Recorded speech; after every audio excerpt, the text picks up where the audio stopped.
We're here on TV 18 talking about health care.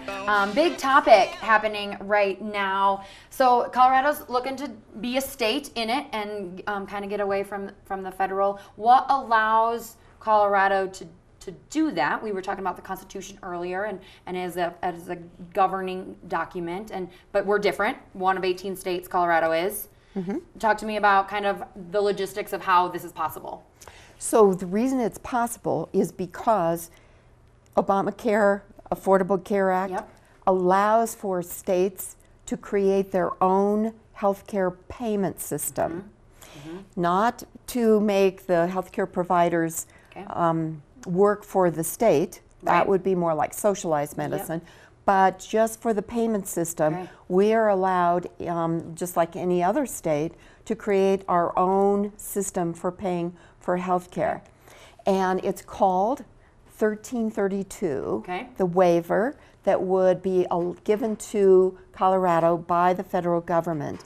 And in order to comply with the rules, we have to cover at least as many people as the Affordable Care Act. We have to provide at least as good of benefits as the Affordable Care Act. And we can't impose an additional federal cost with the passage of this amendment. We built our amendment based on those assumptions so we could get that waiver from the federal government in order to have our own system in Colorado. The reason it'll be better is because it will not depend on a for-profit system. People can go to this nonprofit system, and in fact will be required to go to it in order to get their health care. They can pay for the system through their payroll taxes, and that will allow them a system that is not built for profit. It's built to make sure that people get care. We think that it belongs in the state constitution because we believe that health care is a right, not a privilege.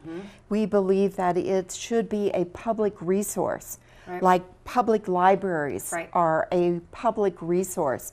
You don't say to people, I'm sorry, you can't come in the Fraser Library unless you pay this fee.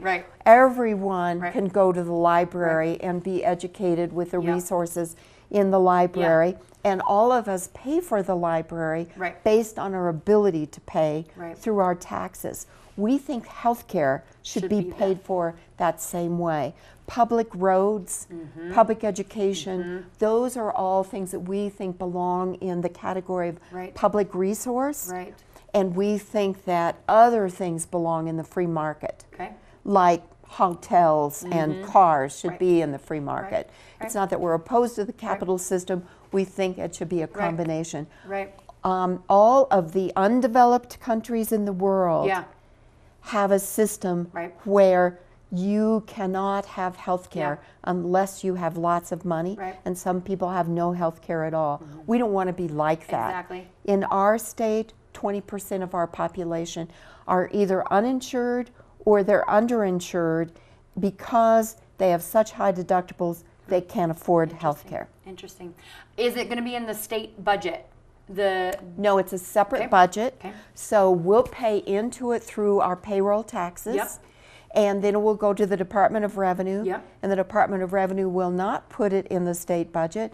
It will go straight to Colorado Care, a separate entity governed by a 21-member board of trustees elected by the people. Great. Based on different parts of Colorado. 7 different geographic regions. And then how do doctors get paid? Doctors will bill Colorado Care for the care that they provide. Colorado Care will send them their money right away instead of holding up the money for them, arguing over whether they should be paid, etc., like the doctors experience right now. They'll get their money directly from Colorado Care as long as the patients that they're treating are in Colorado Care, which is the assumption will be the majority. Administratively more complicated or? Much less complicated. In fact, we will eliminate certain silos.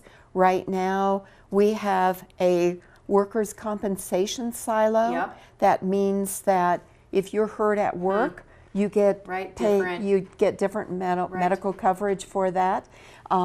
We're saying no matter what caused your injury or your illness, Colorado Care will cover it, which can eliminate the medical portion of car insurance, as well as the medical portion of workers' compensation, which means we'll have far fewer administrative silos. Okay. Also, we will fold in Medicaid and Children's Health Insurance Plan, so that we have one administrative system instead of several administrative systems. So a lower percentage.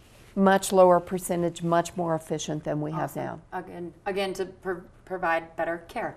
In order to have the money freed up to go actually to the people who need it for their care. Cool. Okay, we're going to take a quick break. We'll be back here on TV 18 talking more about health care and Amendment 69. Stay tuned.